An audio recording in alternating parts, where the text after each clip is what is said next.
के उद्देश्य से किसी वैध व्यवसाय को संचालित करने के लिए सहमत हो जाते हैं तो उसे हम साझेदारी कहते हैं। यानी साझेदारी दो या दो से अधिक व्यक्तियों का समूह है। कोई एक व्यक्ति साझेदारी व्यवसाय की स्थापना नहीं कर सकता है। हालांकि अधिनियम के अंतर्गत इस बात का उल्लेख किया गया है जिसको एकल साझेदारी कहते हैं, जिसमें कुछ शर्तों के साथ एक व्यक्ति कुछ सदस्यों के साथ साझेदारी का स्थापना कर सकता है, लेकिन वो भी कहीं ना कहीं समूह के साथ ही साझेदारी व्यवसाय की स्थापना करता है। इस व्यवसाय को हम सामूहिक रूप से व्यवसाय के सदस्यों को व्यक्तिगत रूप से साझेदार कहते हैं। यानी ये सामूहिक रूप से इस व्यवसाय का नाम फर्म होगा और व्यक्तिगत रूप से इसे हम साझेदार कहेंगे। मींस उदाहरण के लिए अगर हम लें कि किसी व्यवसाय में अगर वो प्रारंभ करने के लिए आबासा 3 लोग सहमत होते हैं और वो लाभ बांटने के लिए सहमत होते हैं, व्यवसाय को संचालित करने के लिए सहमत होते हैं, तो इन 3 लोग आ, बा और सा, इन तीनों लोगों को हम साझेदार कहेंगे। तथा सामूहिक रूप से इसका नाम होगा फर्म आबासा। इस तरीके से व्यवसाय का नामकरण और इस तरीके से व्यवसाय के साझेदारों को हम, उनके सदस्यों को हम साझेदार के रूप में पहचान करते हैं। अब हम बात करेंगे साझेदारी की परिभाषा। साझेदारी की परिभाषा साझेदारी अधिनियम 1932 की धारा 4 के अनुसार के अंतर्गत दी गई है। इस परिभाषा के अंतर्गत साझेदारी उन व्यक्तियों का पारस्परिक संबंध है। साझेदारी उन व्यक्तियों का पारस्परिक संबंध है। साझेदारी कुछ व्यक्तियों का, नियम की परिभाषा यह कहती है कि साझेदारी कुछ व्यक्तियों का संबंध, ठीक है, कुछ व्यक्ति आपस में एक संबंध स्थापित करें। वो संबंध किस तरह का होगा? जो किसी ऐसे कारोबार के लाभ को आपस में बांटने के लिए सहमत होते हैं। मतलब जो किसी ऐसे कारोबार का मतलब होता है व्यवसाय, जो किसी ऐसे व्यवसाय से प्राप्त लाभ, पहले व्यवसाय को संचालित करेंगे, संचालित करने के बाद उन्हें लाभ प्राप्त होगा, उस लाभ को बांटने के लिए वो सहमत होते हैं। अब इस व्यवसाय को संचालित कौन करेगा? जो सबके द्वारा या सबकी ओर से किसी एक व्यक्ति के द्वारा व्यवसाय का संचालन किया जाता है। यानी इस व्यवसाय का संचालन सभी साझेदार कर सकते हैं, कुछ साझेदार कर सकते हैं सभी साझेदारों की सहमति से, तथा अगर सभी साझेदार सहमत हों तो प्रबंधकों के द्वारा भी इस व्यवसाय का संचालन किया जा सकता है। प्रबंधकों की नियुक्ति का कार्य, उनके सर्विस कंडीशन का कार्य, उनकी नियम और शर्तों का निर्धारण सभी साझेदार सामूहिक रूप से सहमति के आधार पर कर सकते हैं। तो इस तरीके से इस व्यवसाय का संचालन 3 तरीके से हो सकता है। सारे साझेदार मिलकर के काम करें, कुछ साझेदार कार्यालय में काम कर सकते हैं, कुछ साझेदार व्यवसाय के हेड ऑफिस में काम कर सकते हैं, कुछ साझेदार फील्ड में काम कर सकते हैं। तो इस तरीके से सभी साझेदार मिलजुल कर काम करें।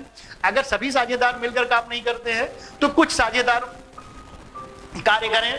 अगर सभी साझेदार कार्य नहीं करते हैं तो फिर सभी साझेदारों की सहमति से प्रबंधकों के द्वारा व्यवसाय का संचालन किया जाएगा और व्यवसाय से जो भी लाभ अर्जित होगा वो साझेदारों के बीच में आपस में एक निश्चित अनुपात के तहत वितरित होगा।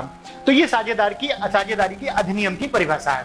अब हम देखेंगे कि साझेदारी में ऐसी कौन कौन सी विशेषताएं हैं जो साझेदारी व्यवसाय के लिए आवश्यक हैं। तो सबसे पहली विशेषता हम देखेंगे वो है हमारी कि पहली विशेषता में हम देखेंगे कि न्यूनतम 2 व्यक्ति और अधिकतम 50 व्यक्ति। यानी पहली विशेषता के अंतर्गत हम देखेंगे कि सदस्यों की संख्या कितनी होनी चाहिए। तो किसी भी साझेदारी व्यवसाय को स्थापित करने के लिए न्यूनतम 2 व्यक्ति होने चाहिए। अब अधिकतम की हम बात करेंगे तो अधिकतम का उल्लेख साझेदारी अधिनियम के अंतर्गत नहीं किया गया है। इस अधिकतम साझेदार कितने होंगे उस व्यवसाय में, इसका उल्लेख कंपनी अधिनियम के अंतर्गत किया गया है। यानी अगर साझेदार की अधिकतम संख्या के बारे में आपको जानकारी प्राप्त करनी है तो कंपनी अधिनियम में साझेदारी में विभिन्न व्यवसायों के बारे में जो सदस्य संख्या है वहां पर आपको यह पता चलेगा कि साझेदारों की अधिकतम संख्या कितनी हो सकती है।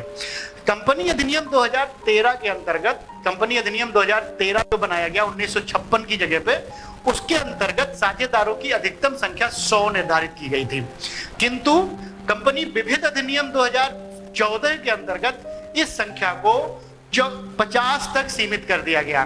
कहने का मतलब यह हो गया कि अब साझेदारी व्यवसाय के अंतर्गत न्यूनतम 2 व्यक्ति तथा अधिकतम 50 व्यक्ति हो सकते हैं। दूसरी हम बात करेंगे वो हमारी बात होगी कि समझौते या अनुबंध के द्वारा व्यवसाय की स्थापना। तो तो साझेदारी व्यवसाय की स्थापना के लिए अनुबंध का होना आवश्यक है, क्योंकि अनुबंध के द्वारा ही साझेदारों के बीच में संबंधों की स्थापना होती है। जब तक उनके बीच में समझौता नहीं होगा, जब तक उनके बीच में व्यवसाय के चलाने के लिए शर्तें निर्धारित नहीं होंगी, जब तक उनके बीच में आपस में विभिन्न कार्यों के लिए अलग अलग शर्तें निर्धारित नहीं होंगी, नियम और शर्तों का उल्लेख नहीं होगा, तब तक उनके बीच में व्यवसाय की स्थापना नहीं हो सकती है। तो इस तरीके से दूसरी सबसे बड़ी विशेषता जो हमारी होगी वो होगी कि उनके अनुबंध के द्वारा एक व्यवसाय की स्थापना की जाएगी। तीसरे पॉइंट में हम आते हैं, वैध व्यवसाय का होना। वैध व्यवसाय का मतलब हो गया, वैध व्यवसाय का मतलब हो गया कि समय समय पर राज्य सरकार अथवा केंद्र सरकार उस देश में किस तरह के और कितने व्यवसायों को चलाने के लिए परमिशन देते हैं, इसका उल्लेख, इसका परमिशन जो है सरकार के द्वारा जारी की गई गाइडलाइन के अंतर्गत समय समय पर आता रहता है। तो ऐसा व्यवसाय जो केंद्र सरकार अथवा राज्य सरकार के द्वारा सहमति पूर्ण है, उस तरह के व्यवसाय को हम वैध व्यवसाय कहते हैं। अगर सरकार किसी व्यवसाय को करने के लिए मना करती है या वो अपनी विदेश नीति में परिवर्तन करती है और उस तरह के व्यवसाय को बंद करती है, तो फिर हमारे लिए भी उस व्यवसाय को बंद करना होगा, क्योंकि वो व्यवसाय हमारे लिए अवैध व्यवसाय होगा। अगर तो इस तरीके से वैध व्यवसाय का निर्धारण उस देश की सरकार के द्वारा किया जाता है। अब वैध व्यवसाय का निर्धारण आपका हो गया कि कौन सा व्यवसाय हम कर सकते हैं। तो वैध व्यवसाय के अंतर्गत आपका जो कि सरकार के द्वारा निर्धारित होना चाहिए वो हमारा वैध व्यवसाय होगा। किसी भी अवैध व्यवसाय का संचालन हम नहीं कर सकते हैं। और दूसरी चीज, इस बात का ध्यान रखा जाए कि धर्मार्थ कार्यों के लिए किसी साझेदारी का निर्माण नहीं किया जा सकता है। तो ये बात हो गई कि हम किस तरह के व्यवसाय का हम संचालन कर सकते हैं और किस तरह के व्यवसाय का संचालन हम नहीं कर सकते हैं। चौथा पॉइंट हमारा आता है कि लाभार्जन के उद्देश्य से, यानी व्यवसाय का जो सबसे बड़ा पॉइंट है हमारा साझेदारी का है वो है लाभ अर्जित करने का उद्देश्य, क्योंकि व्यवसाय में लाभ अर्जित करने के उद्देश्य से ही व्यवसाय का निर्माण होता है, व्यवसाय की स्थापना की जाती है और जो लाभ प्राप्त होता है उसे साझेदार एक निश्चित अनुपात के तहत वितरित करते हैं। तो इसलिए चौथा हमारा पॉइंट बहुत इंपॉर्टेंट पॉइंट है, वो है लाभ प्राप्त करने के उद्देश्य से। अब हम अगले पॉइंट की हम बात करेंगे, वो है हमारा लाभ हानि के अनुपात का होना। लाभ हानि का अनुपात का मतलब होता है कि साझेदारी व्यवसाय में अर्जित लाभ साझेदारों में वितरित किया जाएगा। अब किस अनुपात में वितरित किया जाएगा? जिस अनुपात में साझेदारों के द्वारा लाभ वितरित किया जाएगा वही अनुपात लाभ हानि अनुपात कहा जाता है। तो साझेदारी की एक बहुत बड़ी विशेषता यह है कि उनके बीच में लाभ हानि अनुपात का होना अत्यंत आवश्यक है, जिससे भविष्य में किसी भी तरह का कोई विवाद लाभ बांटने के संबंध में ना हो। तो अनुपात कैसे हो सकता है? मान लीजिए उदाहरण के लिए कि तीन साझेदार है, आ, बा और सा, इनके बीच में अनुपात 2:1:1 भी हो सकता है। इनके बीच में समान अनुपात भी हो सकता है, जिसको हम कह सकते हैं कि 1:1:1, इसको हम समान अनुपात कह सकते हैं। या फिर इनके में 2:2:1 ऐसा भी हो सकता है। साझेदारी व्यवसाय में लाभ की अनुपात का निर्धारण करते समय साझेदारों द्वारा लगाई गई पूंजी तथा उनके द्वारा किए जाने वाले परिश्रम पर आधारित होता है कि कौन सा साझेदार ज्यादा पूंजी लेके आ रहा है और कौन सा साझेदार ज्यादा मेहनत कर रहा है, जिससे कि ज्यादा लाभ अर्जित करने में उसका योगदान है। तो इस तरीके से इन सभी बातों को ध्यान में रख करके लाभ हानि अनुपात का निर्धारण किया जाता है। अगले विशेषता पर चलेंगे। अगली विशेषता है हमारी असीमित दायित्व। तो साझेदारों का जो दायित्व होता है वो असीमित होता है। असीमित दायित्व का मतलब ये हो गया कि साझेदारों के द्वारा किए जाने वाले कार्यों के लिए सभी साझेदार सामूहिक रूप से जिम्मेदार होंगे।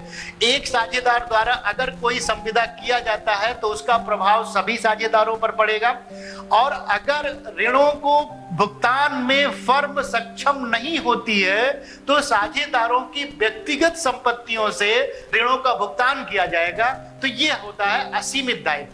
असीमित दायित्व का मतलब कि व्यापार के दायित्व को उनके निजी संपत्तियों से भी भुगतान किया जा सकता है यदि व्यापार की संपत्तियां अपर्याप्त होंगी तो। अगला हम पॉइंट की बात करेंगे कि साझेदार जो है फर्म का प्रतिनिधि और स्वामी दोनों होता है। यहां पर दो बातों का उल्लेख किया गया है। एक यहां पर उल्लेख किया गया है कि फर्म का प्रतिनिधि होता है। प्रतिनिधि का बड़ा इंग्लिश वर्ड होता है एजेंट। एजेंट बड़ा फेमस शब्द है जिसको सब जानते हैं। तो साझेदार व्यवसाय का एजेंट होता है। एजेंट का मतलब व्यवसाय की तरफ से कोई भी साझेदार जो भी कार्य करेगा वो सभी साझेदारों के द्वारा मान्य माना जाएगा और वो सभी साझेदारों और फर्म पर प्रभावी होगा। इस तरीके से स्वामी का मतलब क्या हो गया कि व्यवसाय का स्वामी। व्यवसाय का स्वामी इसलिए कि पूंजी के द्वारा निर्माण व्यवसाय के साझेदार ही करते हैं, उस व्यवसाय का निर्माण साझेदार करते हैं, इसलिए वो उसके स्वामी होते हैं और जो भी व्यवसाय में लाभ अर्जित होगा उस लाभ को प्राप्त करने के वो अधिकारी होंगे।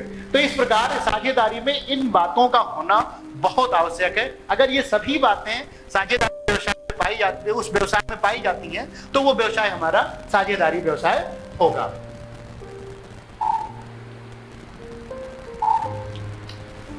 अब हम बात करेंगे साझेदारी संलेख या साझेदारी समझौते की। किसी को हम साझेदारी संलेख कहते हैं, इसी को हम साझेदारी नियम भी कहते हैं, इसी को हम साझेदारी संचालन से संबंधित नियम भी कहते हैं और इसी को हम कहते हैं साझेदारी समझौता। साझेदारी समझौता क्या होता है या संलेख क्या होता है? साझेदारी व्यवसाय संचालित करने के लिए साझेदारों के बीच में लिखित अनुबंध को हम साझेदारी समझौता कहते हैं। वैसे तो साझेदारी व्यवसाय चलाने के लिए उनके बीच में चाहे संबंध लिखित हो अथवा मौखिक दोनों मान्य होगा, लेकिन संलेख हम उसी को कहेंगे जो हमारा लिखित रूप में होगा, क्योंकि लिखित संलेख के द्वारा, लिखित समझौते के द्वारा जो हमारे पास पर्याप्त प्रमाण होगा, वो प्रमाण ये दर्शाएगा कि इन लोगों के बीच में साझेदारी इस व्यवसाय की स्थापना हुई है।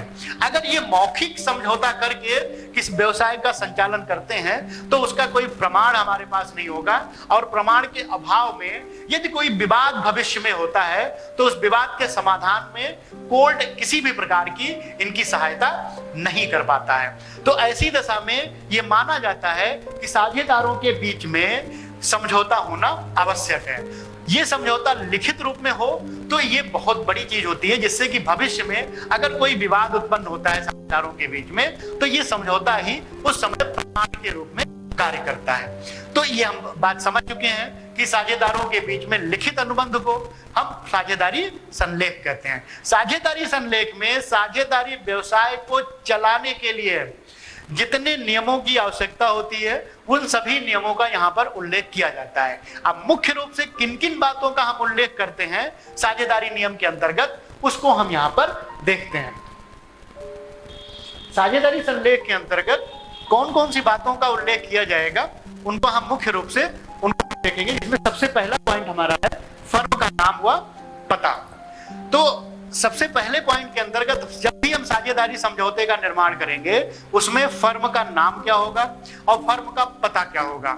पते में हम देखेंगे कि फर्म का कार्यालय कहां पर होगा। कार्यालय का मतलब होता है रजिस्टर्ड कार्यालय, कि जहां पर उसके सारे जो है वो कार्यालय संबंधी कार्य किए जाएंगे। और दूसरा कारखाने का पता। कारखाने का पता वो होगा जहां पर व्यवसाय किया जाएगा। ये दोनों एक ही जगह हो सकते हैं और अलग अलग भी हो सकते हैं। तो इस तरीके से फर्म का नाम क्या होगा और उसका पता क्या होगा तथा उसका व्यवसाय क्या होगा, इन बातों का उल्लेख हम करेंगे।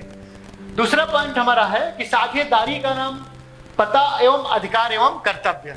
तो साझेदारों का नाम एवं पता, साझेदारों का नाम क्या है, उनका पता क्या है, पता का मतलब उनका निवास स्थान कहां पर है, और यदि कोई साझेदार कोई अलग से व्यवसाय भी करता है तो किस तरह का व्यवसाय करता है उसका भी उल्लेख यहां पर साझेदारी संलेख के अंतर्गत किया जाना चाहिए, जिससे कि उसके लाभों को हम क्लियर कर सकें कि उसका खुद का लाभ, खुद के व्यवसाय का लाभ कहां पर कितना है और व्यवसाय का लाभ उसका कितना हो रहा है। इसके अलावा हम ये भी देखेंगे कि उस साझेदारों के अधिकार क्या क्या हैं और कर्तव्य क्या क्या हैं। यहां पर हम ये इस बात का उल्लेख करना चाहेंगे कि सभी साझेदारों के अधिकार और कर्तव्य बराबर नहीं होते।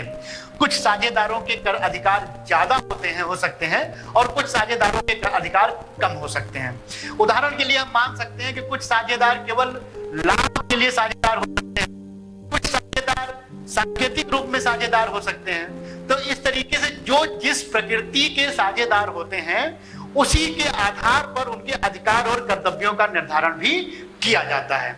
तो सभी साझेदारों का अलग अलग अधिकार क्या होगा और कर्तव्य क्या होंगे, इस बात का उल्लेख साझेदारी समझौते के निर्माण के समय ही निर्धारित कर लेना चाहिए, जिससे कि भविष्य में उनके बीच में आपस में किसी भी तरीके से किसी भी प्रकार का कोई विवाद उत्पन्न ना हो। तो तीसरे पॉइंट की हम बात करेंगे, जिसमें कि व्यापार आरंभ करने की तिथि। वैसे तो व्यापार आरंभ करने की तिथि रजिस्ट्रेशन की तिथि मानी जाती है।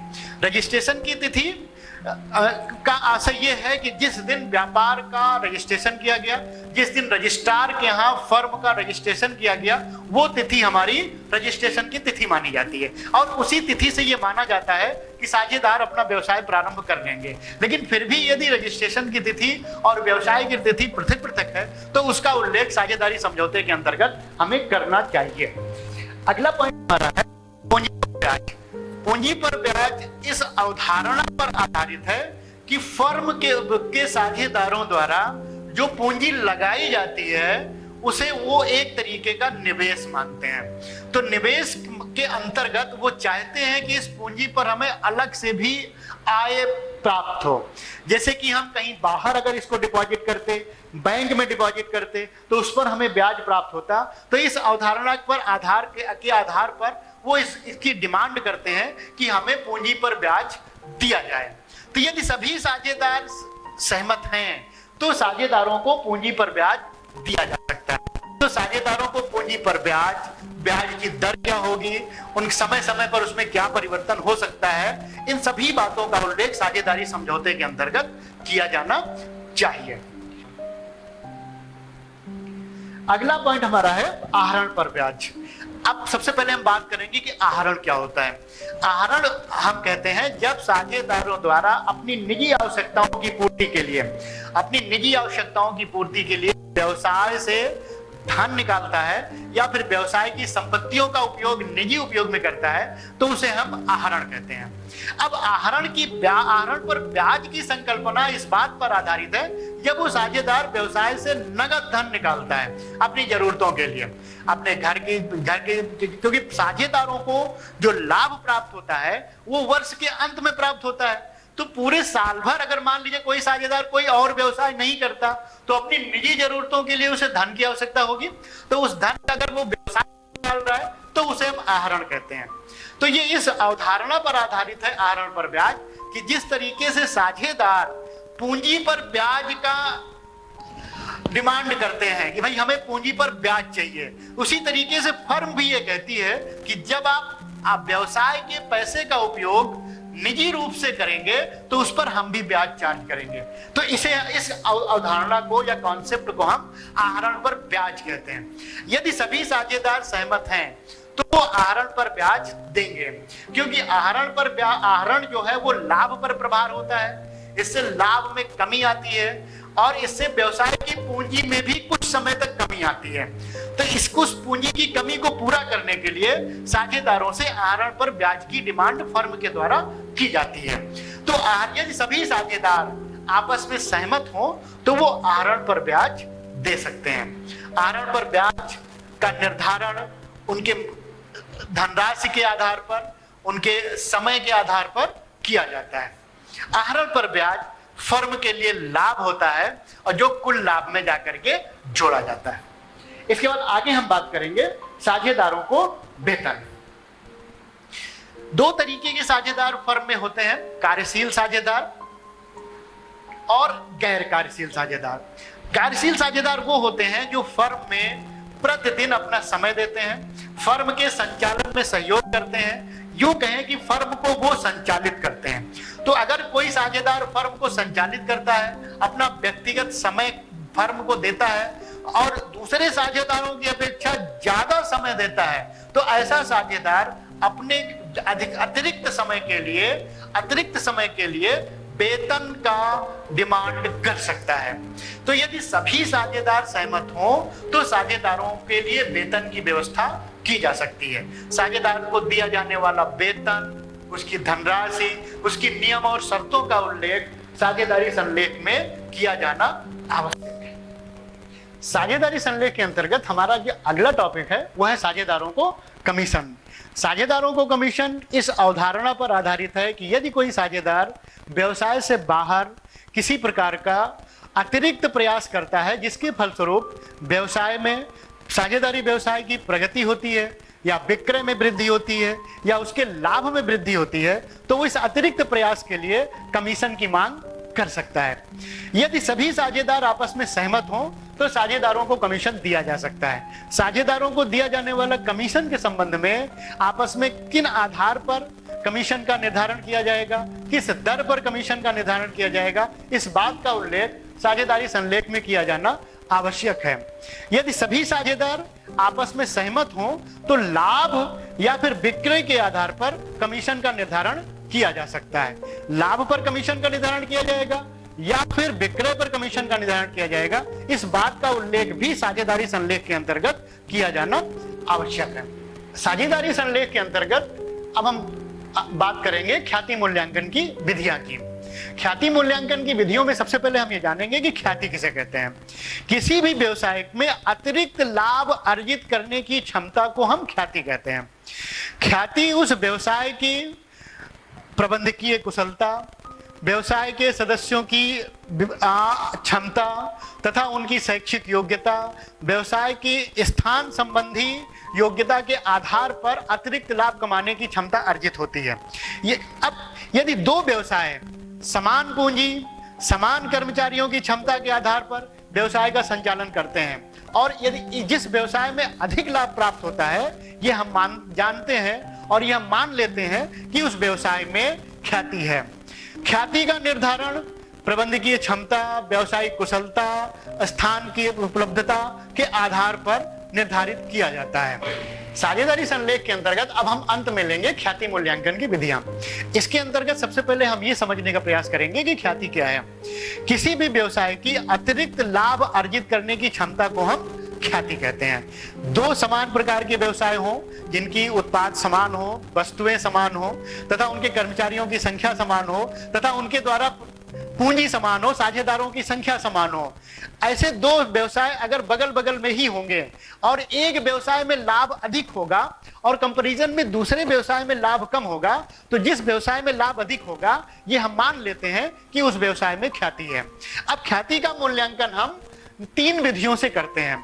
एक विधि हमारी होती है औसत लाभ विधि, दूसरी विधि हमारी होती है अधिलाभ विधि और तीसरी हमारी विधि होती है पूंजीकरण विधि। औसत लाभ विधि के अंतर्गत हम ये देखते हैं कि पिछले 3 साल, 4 साल, 5 साल, कितने सालों के आधार पर हम अपने ख्याति का मूल्यांकन करेंगे।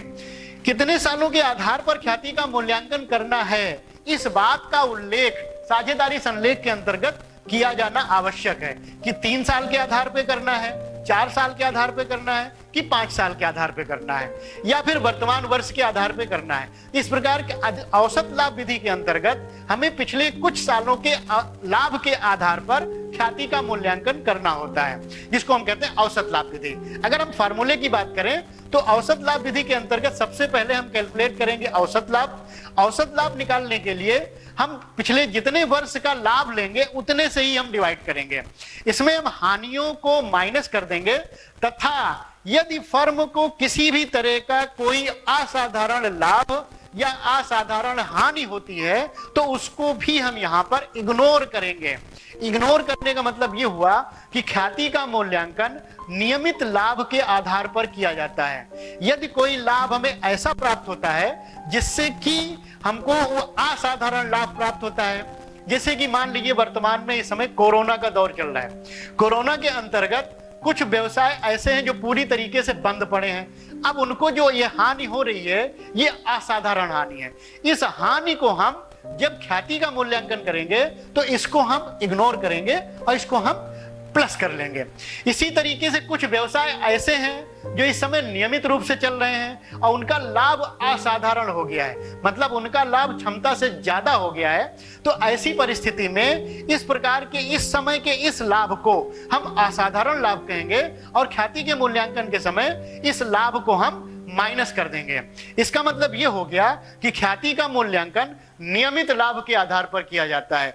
अनियमित लाभ या किसी भी तरह के अनियमित हानि को हम इसमें इग्नोर नहीं करते हैं। मान लीजिए कोई प्राकृतिक आपदा आ गई या किसी प्रकार की और भी आपदा अगर आती है व्यवसाय में, तो उससे अगर कोई व्यवसाय को हानि होती है तो उस प्रकार के हानि को ख्याति मूल्यांकन के समय हम इग्नोर करेंगे, ऐड करेंगे, इग्नोर करेंगे, मानी मीन्स उसको हम ख्याति मूल्यांकन में नहीं लेंगे। केवल हम नियमित लाभ के आधार पर ख्याति का मूल्यांकन हम करेंगे।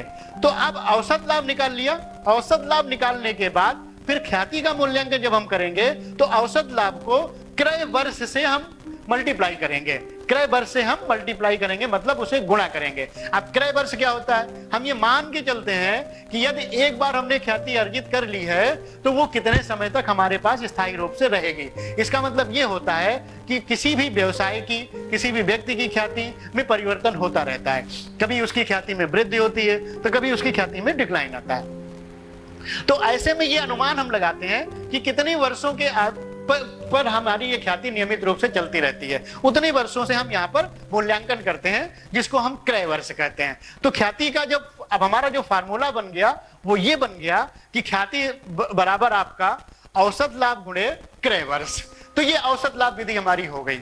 दूसरी विधि हमारी हो जाती है, वो हो जाती है हमारी अधिलाभ विधि। अधिलाभ का मतलब होता है अधिक लाभ, जिसको हम अंग्रेजी में कहेंगे सुपर प्रॉफिट। सुपर प्रॉफिट का मतलब यह हो गया कि यदि सामान्य लाभ से हमें जितना लाभ ज्यादा होगा उसे हम अधिलाभ कहेंगे, और जितना अधिलाभ हमको होता है उसे यदि हम क्रय वर्ष से मल्टीप्लाई कर दें तो ख्याति का कैलकुलेशन हम कर सकते हैं। इसी प्रकार तीसरी विधि में हम तीसरी विधि हमारी पूंजीकरण विधि होती है, जिसमें हम पूंजी की कंपैरिजन के आधार पर हम ख्याति का निर्माण कर सकते हैं। तो कौन सी विधि साझेदारी व्यवसाय द्वारा अपनाई जाएगी मूल्यांकन के लिए, इसका उल्लेख करना साझेदारी संलेख में आवश्यक है। साझेदारी संलेख में और भी बहुत सारी बातें हैं जिनका उल्लेख किया जाता है, लेकिन ये ऐसे कुछ बातें हैं जो सभी तरह के व्यवसाय में कॉमन होती हैं। हमने शुरू में ही बता दिया था कि सभी तरह के व्यवसाय में अलग अलग कंडीशन और शर्तें होती हैं जिसके आधार पर साझेदारी संलेख का निर्माण किया जाता है। लेकिन कुछ ऐसे टॉपिक हैं जो सभी व्यवसाय में समान होते हैं, जिनके आधार पर हम साझेदारी संलेख का निर्माण करते हैं। अब अंत में यदि अगर आपको अधिक अभ्यास की आवश्यकता है, इस पर और ज्यादा थ्योरेटिकल की जो पॉइंट हमने एक्सप्लेन किए हैं उसकी आवश्यकता है, तो आप प्रस्तुत अध्याय के संबंध में पाठ्य सामग्री तथा अभ्यास कार्य मानव संसाधन विकास मंत्रालय भारत सरकार द्वारा विकसित दीक्षा मोबाइल एप्लीकेशन पर उपलब्ध है। Diksha mobile application Google Play Store या iOS से डाउनलोड किया जा सकता है। ऐप को डाउनलोड कर इस अध्याय से संबंधित प्रश्नों तथा अन्य गतिविधियों का जो अभ्यास आप कर सकते हैं। यदि किसी बिंदु पर शंका या स्पष्टता की आवश्यकता हो तो अपने शिक्षक से ऑनलाइन लर्निंग या व्हाट्सएप ग्रुप की जो क्लासेज हैं